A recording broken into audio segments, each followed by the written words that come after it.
video showing a number of water-polluting mining equipment operating on the Ofin centers on a fact-finding mission. We found the location at Abompe, a small village in the Achumampunwa district of Ashanti. Despite a security operation here, a bird's-eye view revealed a number of Shangfan operators working with impunity directly in the river at various portions of the highly polluted resource. So this is the Ofin River.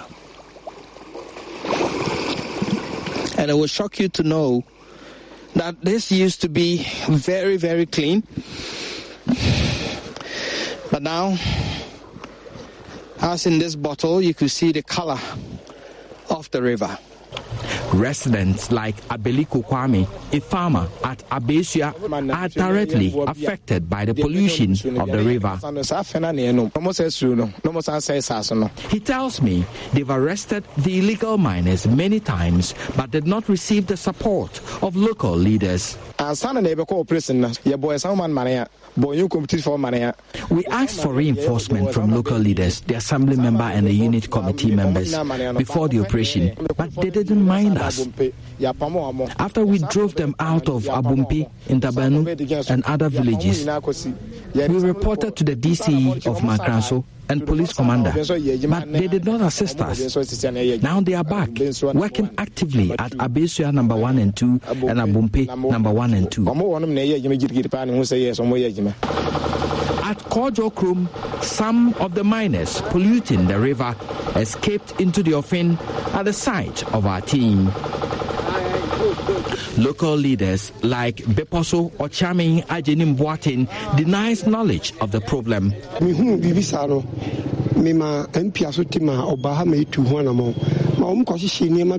When I first noticed the illegality, I notified the MP and they came to burn some equipment. But now I never knew they are back on the river, polluting it. But DCE for Achumampunwa, Isaac Kofimafo, who was scouting the area, says he's on top of his job. We arrested about 9 people there. Right now they are in Nyinahini police custody. So next week, Wednesday, they will do another dissect meeting and make another plans to come back again. We are still working on it until they will put a point to it. The challenge itself is manageable. We can use our own internal security officers to combat the issue. It's not that big. It's not that big of a level. They will manage it. Reporting for Joy News, Erastus Asaredonko, River Ofin, Achumampunwa, Ashanti region.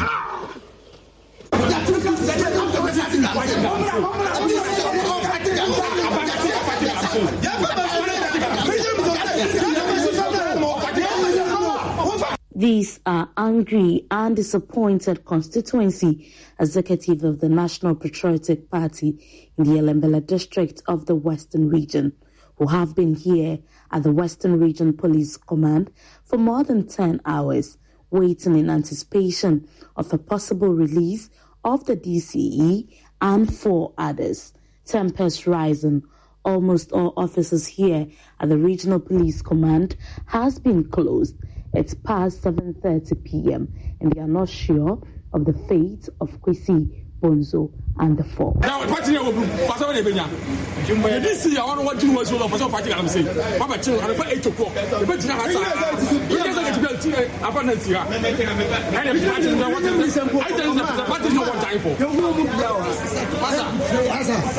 telling you on local side.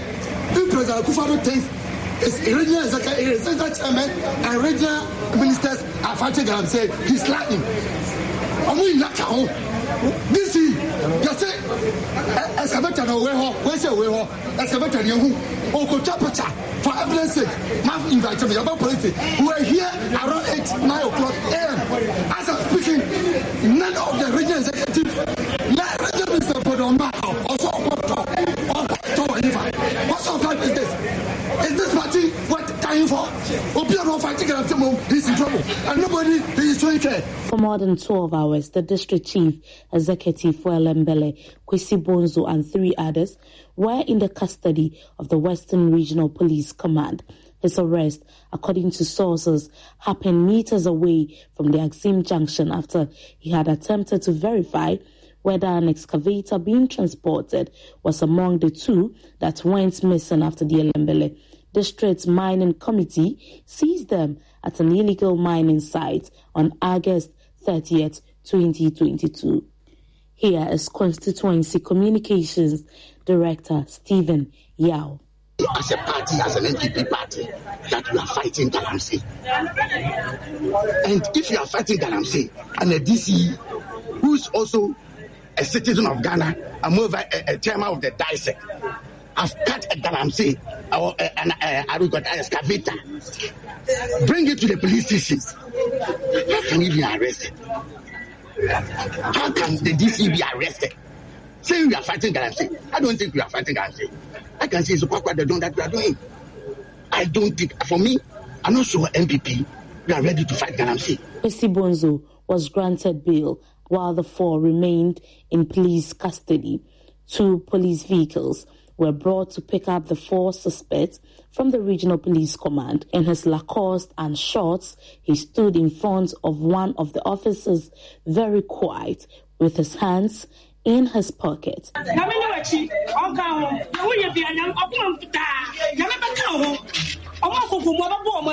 has been charged with 5 counts, according to his counsel, Salome Erica Abeka. Yes, so finally, all the 5 accused persons have been charged, and their charge statements have been taken. They will be arraigned before court tomorrow. That's the information I have been given. And they have different charges, but for Honorable Bonzo, he has about 5 charges, including conspiracy to assault itself, and then resisting arrest, and other 2 charges. He's expected to appear before the Takoradi Circuit Court on Thursday. It's unfortunate for anybody to say that we are implicated. For heaven's sake, we were the first to break the news of the missing excavators. When the press came to me, I informed you that the last time the excavators were seen in Elembele was around 2 p.m. on Wednesday, 31st August, when we invited the police to take over and watch the excavators. Subsequently, there has been several discrepancies in the account. And after that, the police issued a statement that myself, Mr. Penny, who is a member of the District Small-Scale Mining Committee, who is the one who went to the illegal mining site and impounded excavators, we are under investigation, plus one other person who happens to be the NIB officer. So, since the police issued a statement last Saturday, it is supposed that the excavators are in our custody, because remember the police denied taking custody of the excavator in their statement. So it's supposed that the excavators were in our custody. It is for that reason that when we got hint that some excavator was being transported out of the district, like any rational human being, we got interested. Because in the first place, the police, through a statement, has said that the excavators is in our custody, that we never handed over any excavator to police custody. And this was a written statement issued by the police. I think it's unfortunate. Maybe every misfortune comes with its own blessing. Meanwhile, there's one more excavator to be found. We have confidence that the same process through which they found the one excavator, they will use the same process to find the second excavator.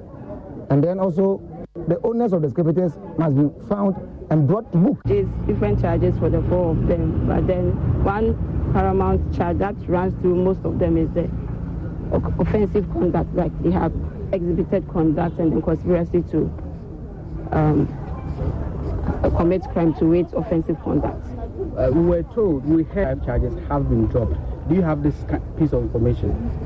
None that I'm aware. I have not been told anything. I have not been told that these charges against the Honorable DC.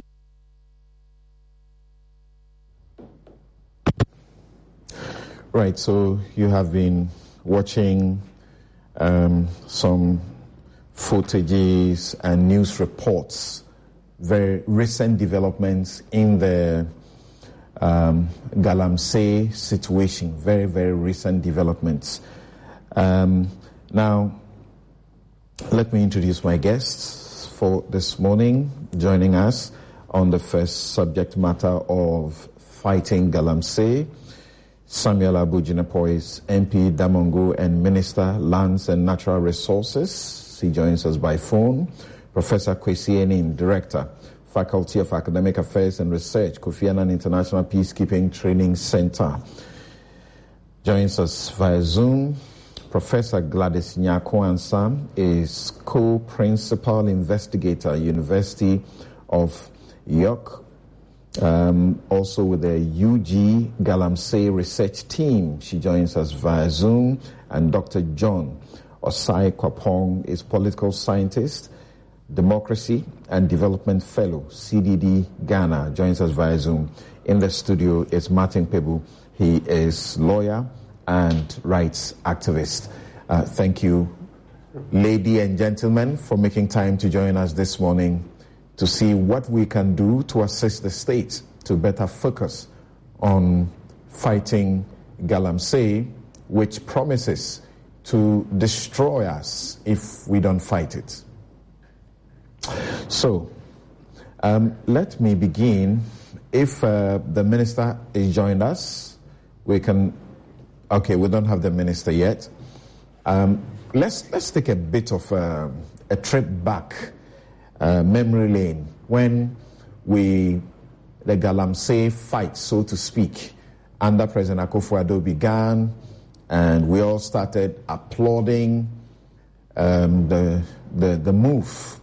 He had promised that he was putting his presidency on the line over this issue. Discussions were had on Newsfile. We had several discussions. Among other things, Kokubako has some information about Aisha Huang and told us how powerful she was using sex as her weapon. We have been told about how there have been stories about how Aisha Huang got a police commander, transferred because of how powerful she was, sat in a police commander's office and smoke, while she was being interrogated over matters.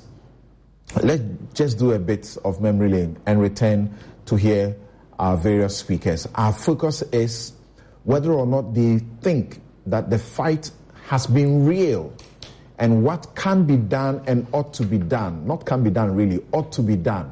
Because if we don't do anything, we have heard the Ghana Water Company tell us over and again that if we are not careful, we will have to import water. We'll have to import water.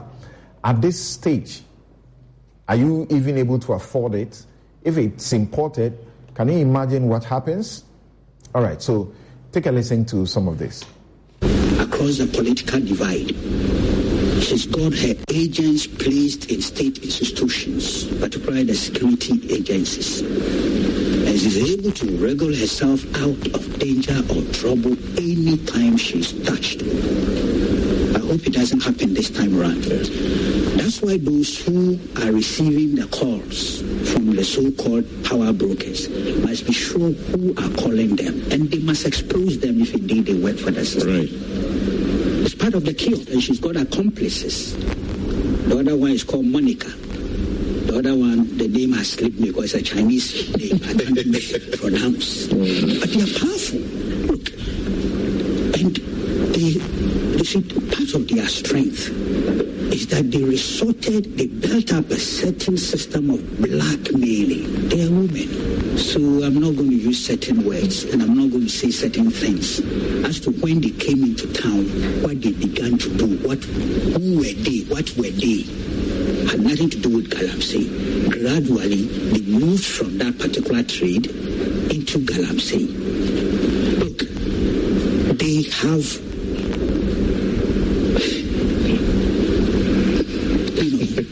they have video and audio recordings of people who are powerful, of people who have been entrusted with responsibilities to protect us as the people. I'm telling you, that's how dangerous the game is. And that is where the strength, the power of these Chinese women are coming from. They have entrapped them in videos containing what? Sex. They have video and audio recordings of their conversations with some strategically placed persons from then and now, and some they are having sex with, or they have girls, some mainly Chinese, who they brought into town, who sleep with these big men or big guys well placed, and they have them, and they use it to blackmail our big men into submission. That's how powerful they have become. That, why would you want tomorrow to arrest any Ghanaian associated with illegal mining? What will you do when you cannot do this to a Chinese national who has with impunity disrespected our law, helped in polluting our environment, probably even in some of their activities? Lives may have been lost in those particular areas. And we cannot hold Aisha Huang accountable. Ghana, under Nana Akufo-Addo cannot hold Aisha Huang, an illegal known Galamsey kingpin, accountable. Then who else can you hold accountable in this country? It makes a mockery of their presence when he said that he was determined to fight Galamsey. As Parliament resumes, I'll file a question in the name of the minority leader for the Minister of Interior to provide a list of foreign nationals arrested and being prosecuted. So these are state agents who are almost untouchable. Because if we go back to the 2017-2018 escape of Aisha Huang, and the argument that she has been released because we were looking for the Sino-Hydro loan, and that where she should be to be prosecuted, it could affect the loan, then Aisha is not an ordinary Chinese gangster. She's an agent of the state. She's a spy. And her expertise is in economic warfare, deliberately destroying our environment and our water bodies through Galamsey, so that the cyanide and the mercury will go through our underground water, come through the food chain, and destroy the cocoa crop. And we know that Japan in particular, that loved our cocoa beans, is now disturbed because they found traces of chemicals in our cocoa beans. We have a law. It was amended in 2019, which is the mining law. And it says that when foreigners that are arrested for illegal mining or for breaking the mining laws of the country, there's a minimum sentence of 25 years, which they must serve in Ghanaian jails before they are let out. This was 2019, and there was a whole lot of hullabaloo about it. So how did this woman end up being sent out or allowing to go? And we take it that maybe she left before this law came into effect. Then how on earth, in just last month in July, when I read this report from the Fourth Estate, that only 2 out of the people who had been arrested for destroying our country, the Chinese nationals especially, only 2 were in our jails. And you can imagine, this mustn't happen. We are talking about such a high-profile person who was allegedly deported by the same government. When they should have been prosecuting her, they filed a nolle prosequi and claimed to have deported her. Now we are even questioning, where's the evidence that she was really deported back to China? We are demanding evidence. And you see, I know that in deportation, there are some bilateral agreements, terms of deportation, where you cannot re-enter the country you are being deported from. Those of you who are covered with the Susudis affair, for example, when Michael Susudis was deported from the United States of America, one of the terms of the agreement was that he cannot re-enter the United States of America in his entire life. And he has not been able to, and he will not even try to do that. So how is it that if Aisha Huang was really deported, she is able to find her way back here, obtains a Ghana card? I mean, can you believe it? It's like a scene in a Hollywood movie. If this was a movie, we would say that the script writers have exaggerated and that they really, expanded the frontiers of the big time. Are you doubting? I mean, as a minority in Parliament, you doubt that indeed the extradition process or perhaps a deportation was genuine? Is that the position? At this point, we are very doubtful of every matter. Look, Aisha Huang, is clear that she has very deep roots and she has allies. Right. So those were some sounds from the past and some to just in the course of the week. You hear the minority leader, Samuel Okudzeto Ablakwa, and, so let me go to the phone, to the discussion right away. And I'd like to begin with Professor Gladys Nyakwansa, who is co-principal investigator, University of York, UG Galamsey research team. Thank you for making time to join us this morning. First of all, we want our focus to be what we think are the problems that we need to overcome so that we must at all costs have a fight that is real, actual, and to win it. Because if we don't do that, posterity will judge us really badly and harshly. So from the fallout, briefly, from the fallout of what we are seeing now, the arrest of Aisha Huang, what would you say are the cracks? How bad is the situation now? Looking also at what happened with this DCE and his encounter with the police.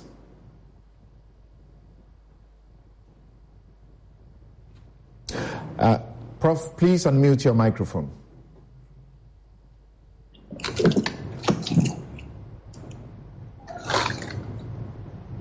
Yes, I think it's done. Hello, Prof. Hello. Yes, we can hear you very clearly. All right. Can you please repeat the set of questions? Right. So looking at the arrest, the return of Aisha Huang, and what has happened as regards DC Bonzo, what do you find to be the lapses, the weaknesses in the so-called fight that we need to check to be on the path to winning this fight? Thank you very much. A year ago, on this same platform, I said one major thing, that what we are calling a fight, if we want to win, we must involve local people. Now, let me play the devil's advocate. We are calling it illegal mining, fight against illegal mining. What makes it illegal? Is it the people who mine, the processes involved in the mining, or the act of mining itself? So my grandmother gave me a piece of land, and I've been farming that land. I know that there is diamond, there is gold in that land. But my grandmother told me, farm on the land.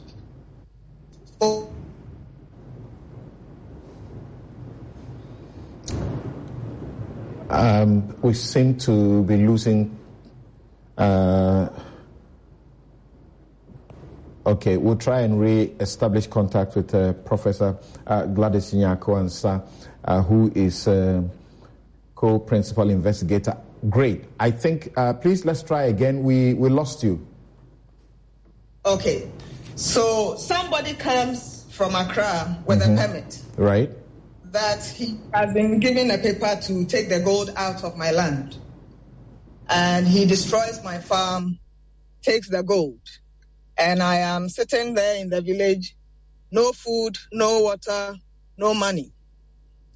So if my neighbor sees that there is gold in her farm, and she also thinks that she will not wait for somebody to come from Accra to take the gold, he will take it by himself. Then what happens?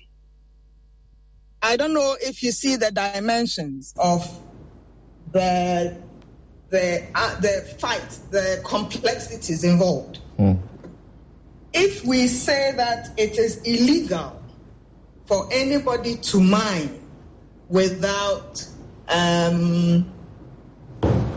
proper procedure, whatever, but the local people, the owners of the land, sit in abject poverty and see big people from all over come to take that which they think belong to them, then you are not even starting the fight. There's no way you will win.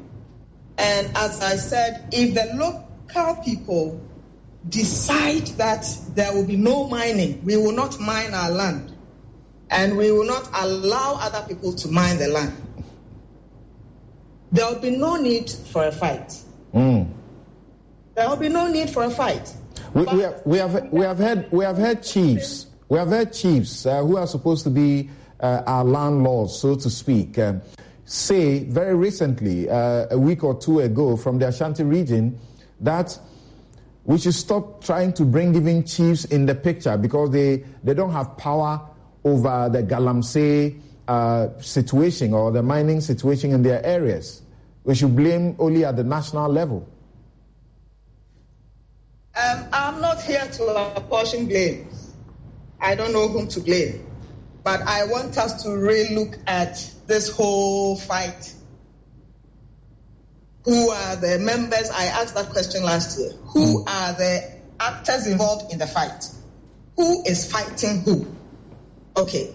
So the chiefs may not be responsible. They may not have any hand. But the people themselves, the individual landowners. So from the projects we run, when you speak to people on the ground, people's cocoa farms are left hanging because Galamseyers have dug around all the farm and they can't even have access to the farm. And they tell you, when the Galamseyers come and tell you, sell your land to us to mine, and you refuse. When you sleep and wake up, they have dug around your farm. And then you have no option than to sell the farm to them very cheaply. Okay, the excavators, these are not items that you can smuggle on the quiet into the forest. People will see, and the people in the town, there are hunters in the villages, there are farmers, right? There are palm wine tappers. They see. When they see, what do they do? If we really want to win the fight, so-called fight, engage the people and let the engagement be genuine. Don't let us do something to represent something, because the people are not fools. Forgive my words, for lack of a better word. So when they see that you are only using them as a means to an end, then they refuse to play along, and they also do what you are doing, and they can do it better. When the police goes to do an operation, morning, maximum 5 hours. We have 24 hours in a day. So maximum 10 hours. The rest of the 14 hours, where will you be? So when you are sleeping, they are digging, and so on and so forth. So we need to have a more serious conversation about this. Forget about sending police to fight. What we say we want to do, let us mean it. If we mean what we say we want to do, the people who live in the Galamsey areas, they are not happy with the situation. Well, I have visited a number of the places where Galamsey occurs. It is very sad. it is very sad. Farmers have to buy pure water to go and mix chemicals, weedicides and things to spray their farms. Really? They have to buy. Yes. Where is this? Etiwa West. Oh, Lord. That's where we worked. They have to buy pure water, not just to drink, but so they can mix agrochemicals, to spray their farms, pesticides and so on and so forth. They have to buy pure water. So farming then becomes unattractive. And in a country where you have a large number of young people who are unemployed and they can't even see farming as an alternative, well, they just jump onto the Galamsey bandwagon and it becomes difficult to control anybody and anything. So let us mean the things we say. If we don't mean to do them, let's keep quiet about it and let's stop spending so much money. But if we really mean to do it, then let us do it the way we know we ought to do it. This morning when you started your program, you played one of the patriotic songs I knew when I was a young person. Right. I want to challenge you and multimedia. There's another song. There are more patriotic songs. Maybe for the next 30 days, if you would begin your broadcasts and end with Arise Ghana Youth for Your Country, maybe we will develop a little sense of patriotism from listening to the words. You know why primary school, day nursery children, they allow them to speak a lot of rhymes, say rhymes. There is a connection between what you hear, what you say, and how you behave. So it's a challenge, my personal challenge to multimedia. Maybe you should play it every program. Play a bit of it. Arise, Ghana Youth, for your country. It's sad. I look at the Galamsey things, it is very sad. Very, very sad. And we appear to be trapped. We are trapped. People are buried in they are digging and even digging cemeteries. Yes, no human dignity left. They are digging cemeteries. And it is not just the people who are there. There are a lot of migrants, okay? And if I come from my hometown to, say, your hometown, to dig, and all I'm looking for is money, whether your land is destroyed or your water bodies are destroyed is none of my business, because I can always go back to my hometown and drink from the clean water, So it's a very complex situation.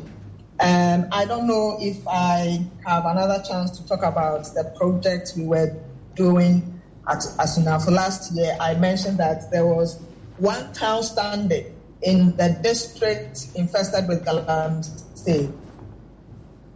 They had said no vehemently to mining of any sort, legal or illegal.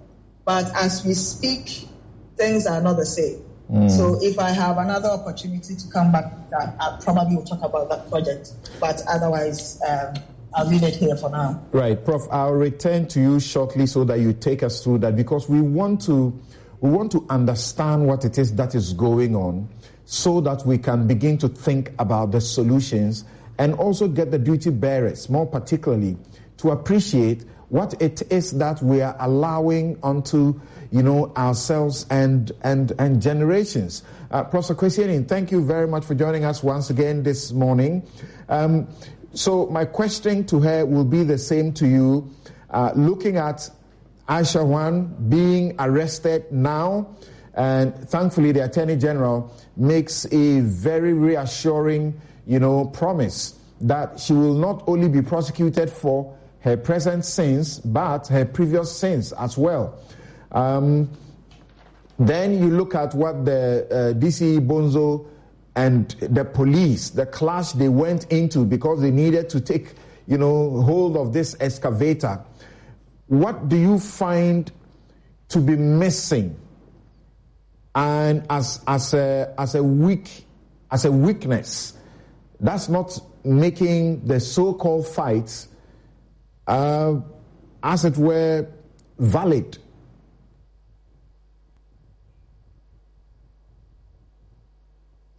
Hello, Professor Enin. Please unmute your mic. I'm getting a little too old for all this modern technology. That's all right. It happens to all of us. Yes. Yeah. There is no fight. What we call a fight are simple rhetorical flourishes to give a false sense that we are doing something that prevents us from asking the very difficult questions. Let me start with the Attorney General's reassurance or assurance that she will not only be prosecuted for her present sins, but also for her past crimes. But I want to caution the Attorney General or make a suggestion.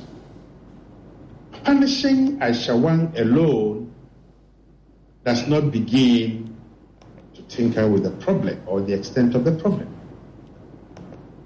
We need to ask ourselves, who are those who have colluded with her, connived with her, facilitated her business to the extent that we are even in doubt if she ever left this country. And if the Attorney General wants to go or to examine her past crimes, then that opens up some really very interesting opportunities for us to begin to drill down. Number one, what was the basis for Aisha Huang to be able to be exfiltrated from Ghana when we knew she had committed threats that posed or that threatened our very existence? And these are not threats that are identifiable in the short term. You showed a video of the water bodies, but those water bodies are filled with cyanide and mercury. They've gone into the underground water. They are coming through our food chain.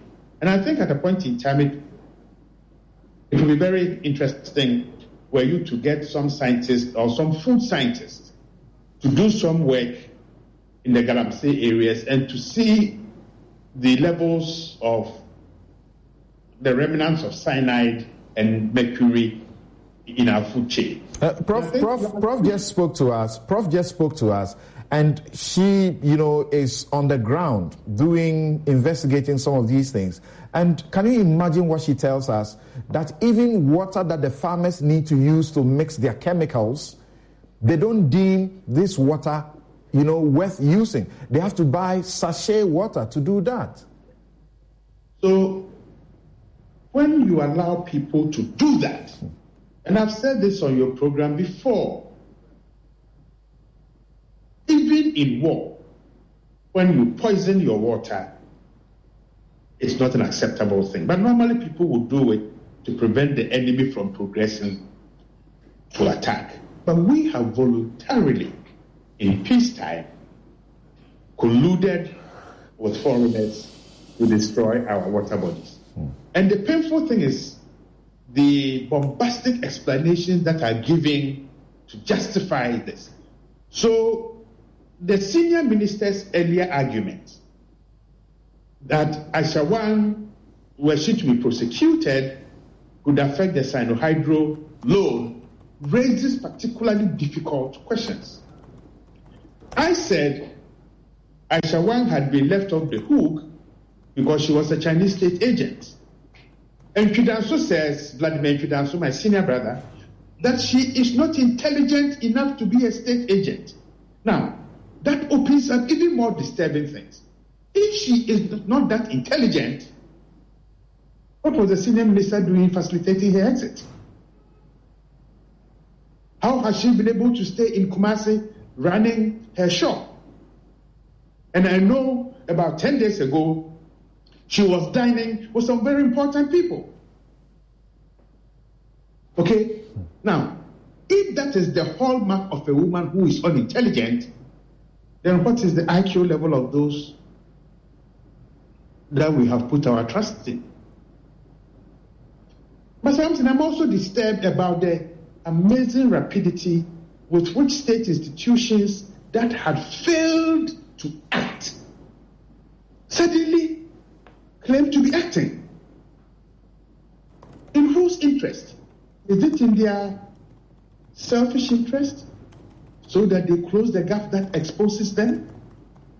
And I've asked or requested IGP Dr. Dan Parry to investigate this assertion by a minor that this woman was able to get a commander transferred. Okay, now, if that is true, then the very edifice of this state, those who should be protecting us, those that we have entrusted with our lives and the lives of generations yet unborn, have failed us and failed us woefully. Something, and that is why I'm arguing, and Martin Pibu and I this morning had a little conversation on TV3, that what the law states as punishment for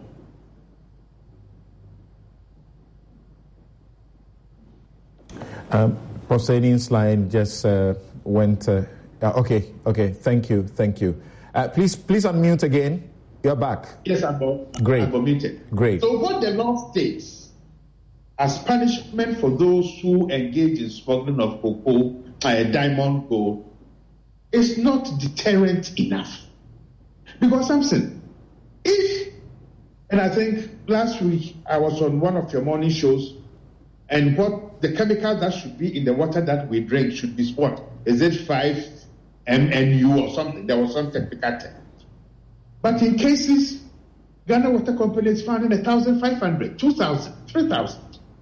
Okay, and if as a nation we want to collude with those who do these things, and we are all rushing, I mean, institutions in Kumasi are now falling over themselves to demonstrate that they were part of the team that found Aisha Huang. I listened to the PRO of, I think, the Immigration Service, I think, Amwako something. And listening to him, that the way they had used intelligence and collaboration with communities to arrest this woman using internal checks. And I'm wondering, but this is a woman who got access, has been in town. Can anyone show us something? Which airline she traveled on? Or the name of the ship that took her out of town? Or the trotro number that took her to some border post? You see, the more the state and its institutions attempt to justify their failures, the more uncertain Ghanaians become. And I think it is emblematic of the Bonzo case. And it is not only Bonzo. Okay. Galamsey, as the previous speaker said, cannot happen if people are not protected. And it is that protection cartel, that facilitating cartel, that conniving cartel that allows Aisha Huang and Helena Huang. Helena Huang is the one who has exported 6 million rosewood trees out of this country since 2012. Okay, Ghana Ports and Harbour Authority has something to answer. So Samson, the edifice, the Forestry Commission too, not just the Ghana Ports and Harbours. No, I mean, Sir John's alleged will alone shows it. Okay, so it's a systematic, institutionalized crime against the people of this country. And the report that found out about the rosewood quote that this is a corrupt, institutionalized process that facilitated 6 million trees, rosewood trees, being cut, and all of them sent to China. Now, if this is not a state-supported process to undermine our ability to survive and to thrive, then what is it? So when the Chinese embassy last week says, oh, we don't support our citizens who come here to commit crime, why didn't the embassy issue a statement when the senior minister was sending Aisha Huang out or justifying her exfiltration? No, we don't support that. Keep Aisha Huang here. Okay, I think there's a bigger picture that we are not beginning to look at, but that we should. So, Mr. Attorney General, great presentation, but please use a network and a link analysis approach to begin to understand the infrastructure, both the superstructure and the substructure that facilitates not only Madam Aisha, but Helena's criminal activities that is destroying this country. We will not Right. Let me come to Martin Pebu in the studio, and then I'll get to Professor John Osai-Kwapong also to share what he also can share with us, and then we'll get to the minister.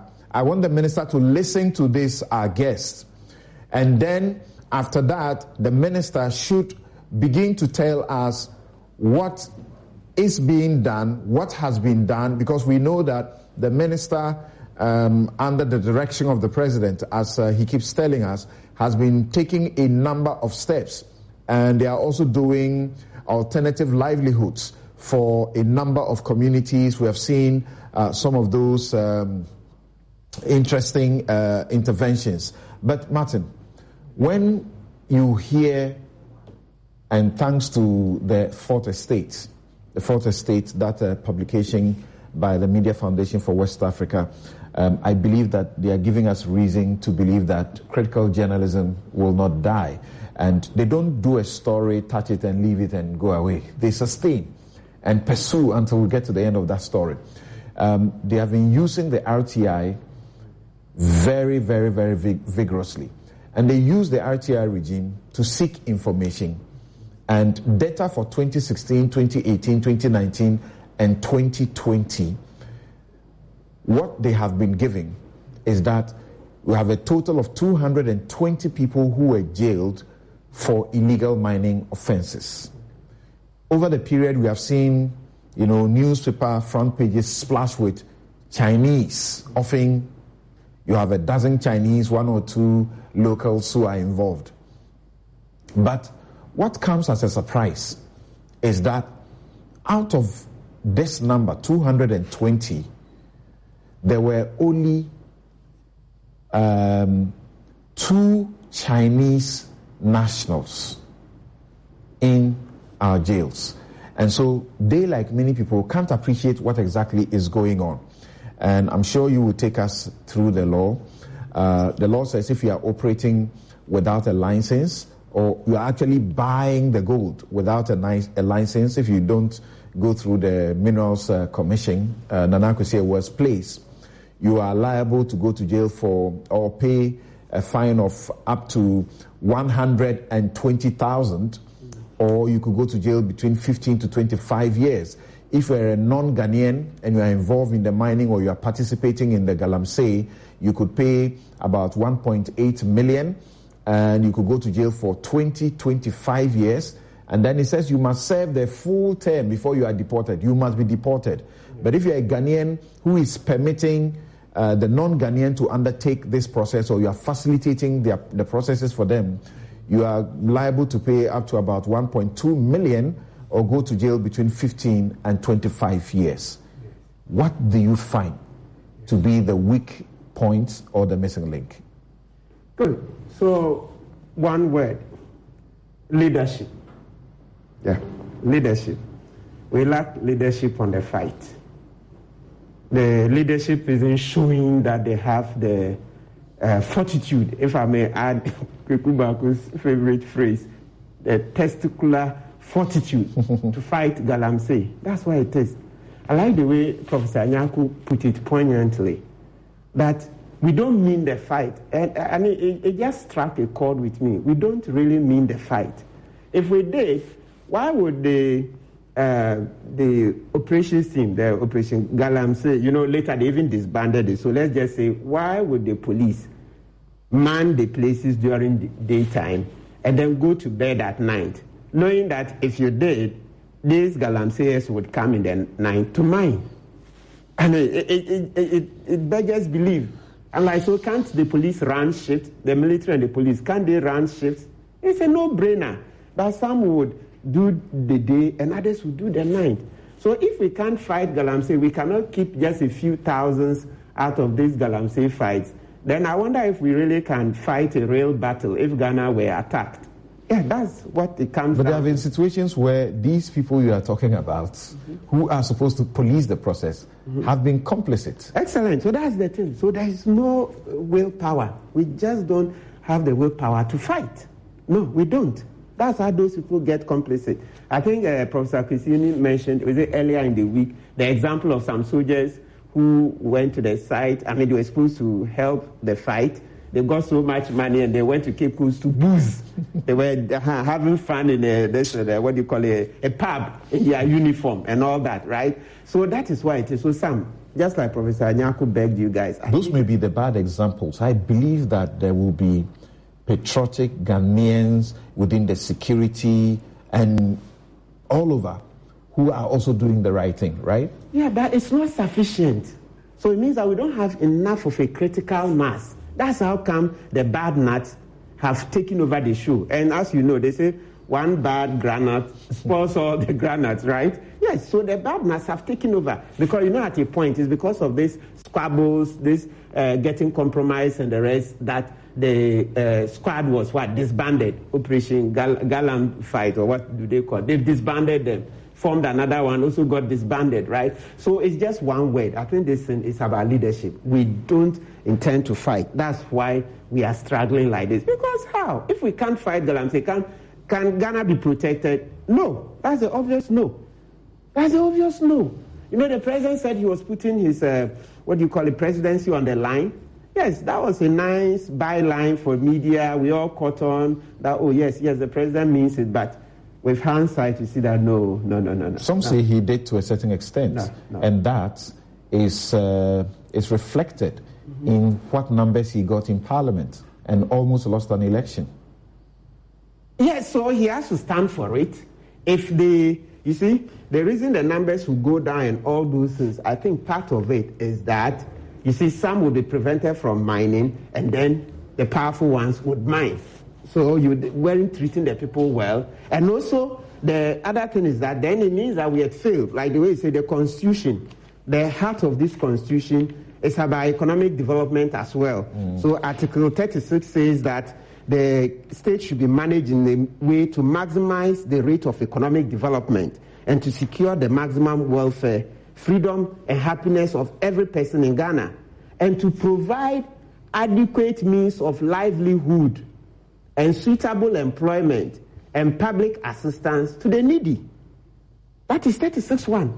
That is the business of government. So if government can't provide the jobs, then the citizens are compelled to do the illegal. They must earn that living. So that's all. It still comes to leadership, because we thought jobs would be provided. We're moving from taxation to production. We've not seen enough of it. So when the citizens are unemployed, this is what they will end up doing. So it's a leadership problem. There's a huge leadership deficit in the country. That's why this thing is going on. Because it makes us believe a few thousands cannot be kept out of these sites. And of course, through grapevine, you hear very powerful people are still mining. Very powerful people are still mining. Otherwise, why would this continue? You see? So, and at this, you remember this morning, I was just looking at it. Came in studio with this book by the pamphlet by Thomas Paine. And Thomas Paine is the father of the American Revolution. He inspired them. Before America got independence from the UK, the people were not willing to fight for independence. They are the same people basically. So they just thought, they are aggrieved British people, so we don't want independence. We just want to resolve our differences with the king. No, but through Paine's writing, they saw that they had to take independence. But it's not the independence per se that I'm interested. But I'm just looking at things that were written in 1776, till date, there are still problems for us. And what am I interested in here? The fact that when we give up our personal freedoms, we do so because we know that as individuals, there is a moral deficit. The thing we've been calling in Ghana here, not enough honest people. There's a problem with honesty. And that's always been the thing. That's why we've decided to come together as a state. But if we come together as a state and the governance architecture is so warped, is poorly done, and you give all the power to one man and he's compromised, he can't fight Galamsey because he needs votes, like you're saying, because he can't provide jobs and the citizens want to do the Galamsey. From your perspective, and the minister is on the line, we'll speak to him shortly. From your perspective, this thing, we want the minister to listen to you guys and then be able to get a certain sense and give us a certain response. We hope that he can be patient to wait. Now, the Attorney General, I'm looking from a perspective where the law, as was amended over and again to increase the fines, increase the penalties that people must suffer. You will expect that is what the state will use. There was this guy, is it Ching Zales or something, one of the kingpins. He was arrested.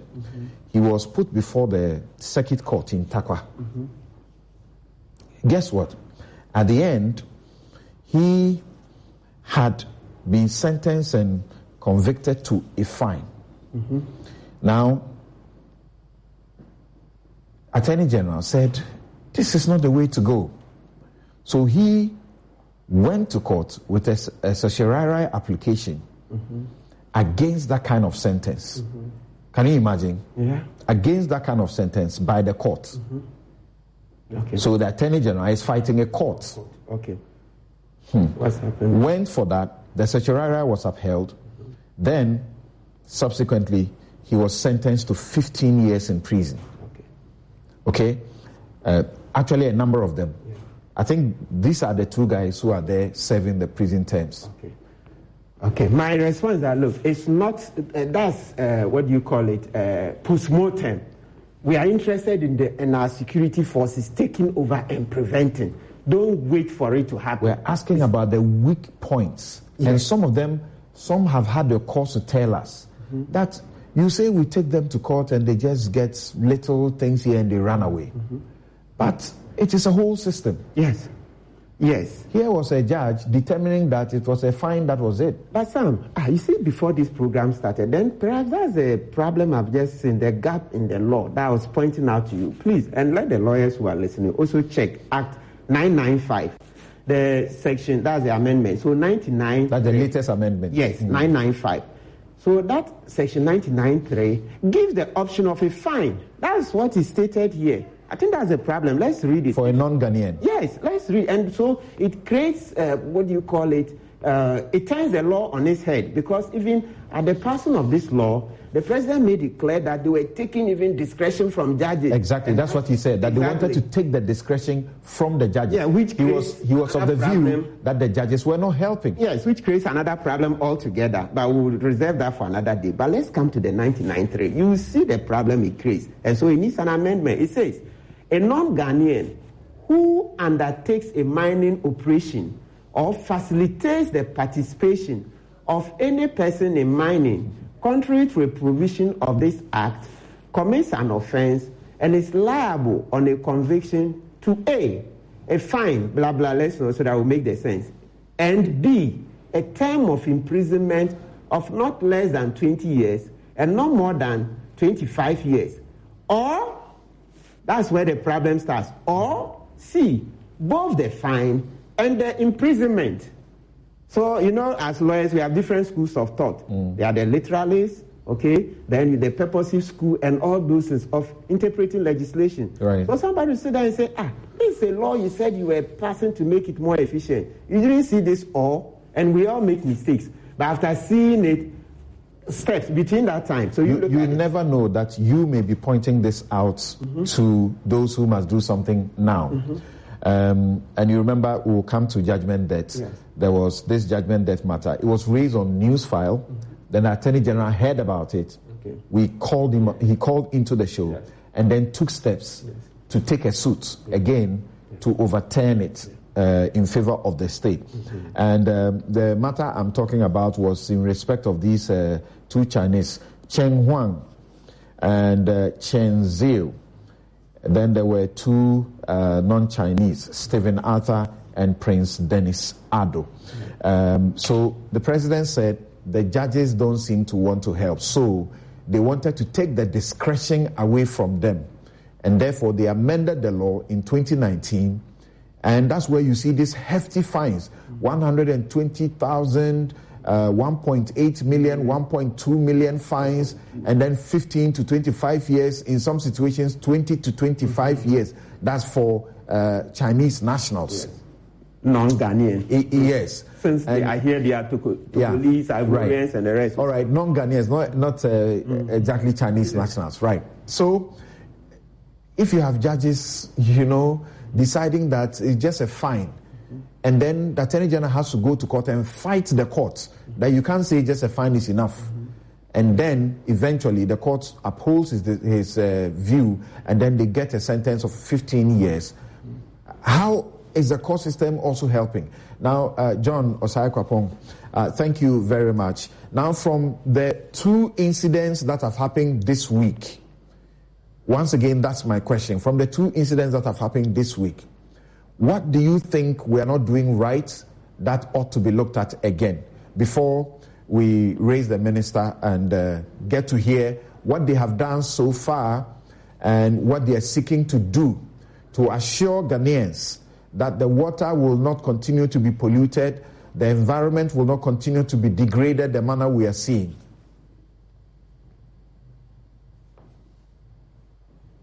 The submissions of all of the guests, and you put it all together, you realize that there are quite a number of missing links. So I remember years ago during my dissertation work, one of my cases had to do with the gold mining sector. So I got to learn a little bit more about this whole Galamsey illegal mining operation. And I was quite struck by the strength of the economic incentives that drives people to actually engage in Galamsey, right? So you have to ask yourself, whose economic interest is really at stake in this fight? Because if I used to say to myself, given all of the risk involved in Galamsey, why do people wake up every day and go and engage in these activities, pool resources together, etc., etc.? So there is the strong economic incentive, financial incentive to engage in this. So if you are going to fight it, you have to also then look at the interest behind these strong economic incentives and how best you can deal with them. For the local people, for example, I know over the years, every so often there's talk about alternate livelihoods. So if you can strengthen such a component like that, right? So you disincentivize them from engaging in Galamsey, but then you provide an alternative way for them to earn a livelihood by engaging in certain more productive economic activities, then that I believe can help. But then there's Lawyer Martin Pepu calls it leadership.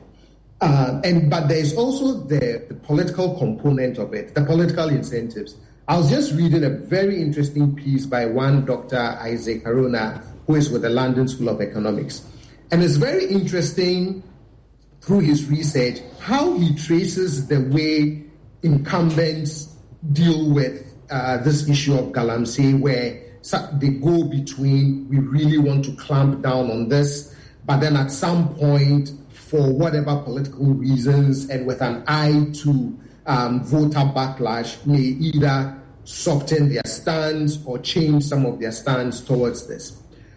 The leadership also cannot come just from the national level, because I always say that if you look at where Galamsey occurs, that I think Professor Ansah talked about getting local people also involved. So you also cannot rely on just national leadership, meaning it can't just be the president sending, signals that this is bad, we really have to do something about it. That's a very important component, don't get me wrong.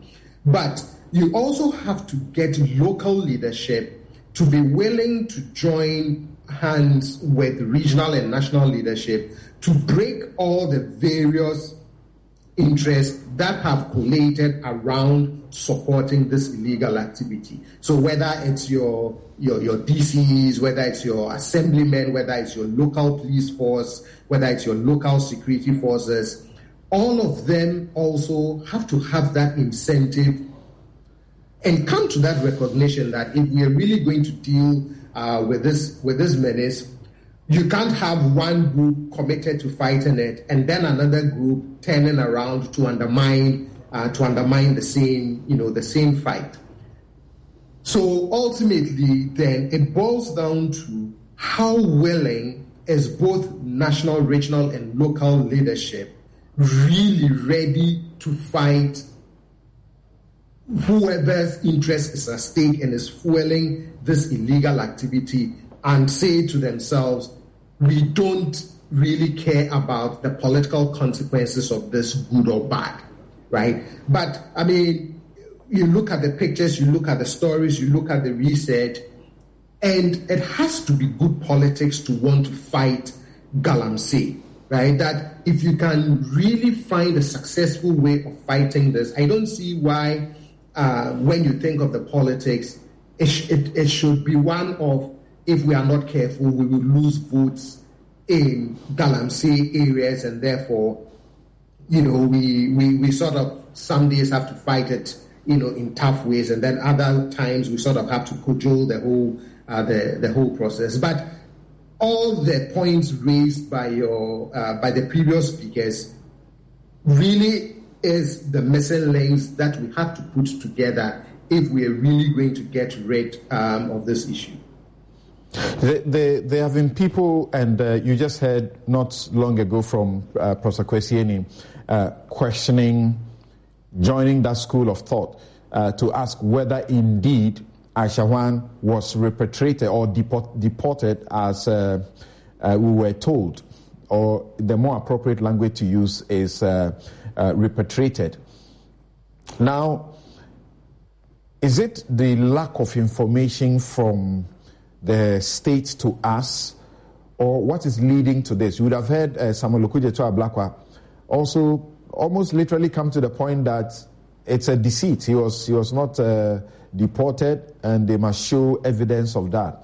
But what some of us know is that the Immigration Service actually issued what it called Notice of Revocation of Permit and Repatriation, and this was on the 16th of December 2018, and it was addressed to Huang, that's Aisha Huang. The notice was signed by the Comptroller General, Kwame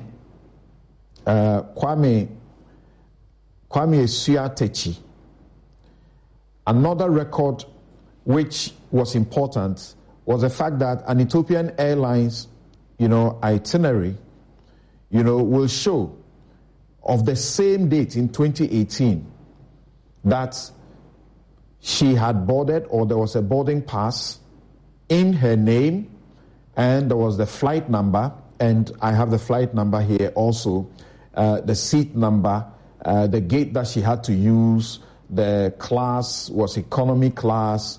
So why do you think that Ghanaians still have doubts about the fact that whether she was actually, deported? Is it that they are thinking, like what Osafo Mafo said then, which was regretted later by the president himself, that the state is not just being sincere to us?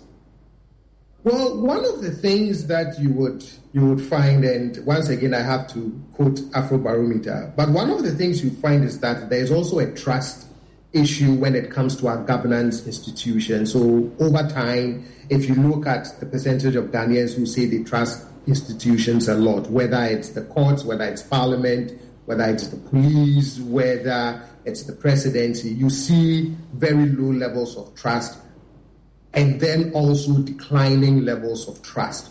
So in such an environment, if information is not provided and provided rapidly, such narratives tend to grow and perpetuate, right, and persist.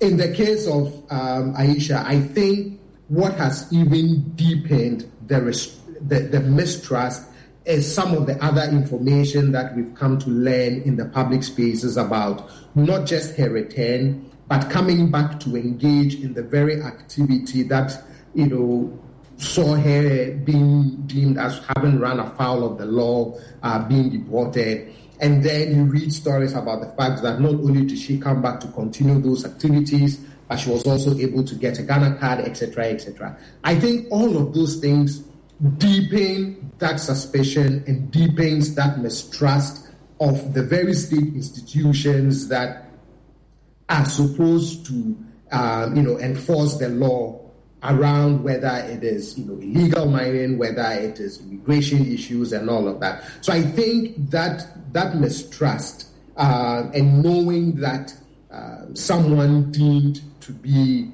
to have broken the laws of Ghana was able to come back is what is actually fueling this narrative that, well, probably she didn't even leave, etc. But as you've also shown, there are records of the deportation order. There's evidence that she boarded an Ethiopian Airlines flight, etc., etc. But in an environment of mistrust, it's very difficult for state institutions to get citizens to believe them, even when they are telling the truth. Okay. Now, we'll take a quick break and then return. And when we return, we'll go to Prof to take us to the background again, where she has been working and investigating these matters, and to give us, bring us up to speed with what she wanted to tell us about. And then I'll have all of you, as it were, tell us what you think, sincerely. If you can give us about 3 major, points or list of to-do that we must engage in to make the fight real, actual, and one that is winnable. Else, we are doomed, are we not? Because it's not looking good at all. Our water bodies, the environment itself. I mean, how can we get to this? Now, I have permission to share in full the details of her deportation, and it is that the notice of revocation of permits and repatriation, which was issued, was dated 19th December 2018, and was addressed to her, that's Aisha Huang and Huang. The notice was signed by the Comptroller General Kwame Esuatechi. Another record that will buttress that she had in fact been deported is that the airline she used was Ethiopian Airlines, and the itinerary is dated 19th December 2018, same date. Then her boarding pass had her name. The flight number is ET920, ET920 from Accra to Addis Ababa, seat number 32F, seat number 32F. And the gate that she used was gate C. The class was economy. The booking code, the time was 11:35, and so this is supposed to indicate that, in fact, she had been deported. Now, just this message here, and from a lawyer who doesn't want to identify himself. He says that the patriotic Ghanaians, that's something you are talking about as being in the security. You'll be shocked to know that they often do not get selected for these operations. And as you know, some of our courts, however, the small their number, have become transactional entities. And the better we got to know that this is happening, the better for all of us. We must do a lot more to get rid of that. Then Osman says that Martin is right. It's all about leadership. And then he says that he's a soldier and he took part in the so-called Operation Halt. And it's very sad to see military generals taking monies from these illegal miners and allowing them to continue. We sometimes have to provide security to some illegal miners during the operations. And this is coming from a gentleman who says he is in the military and sends the message to me through the name I have mentioned. We'll take a quick break.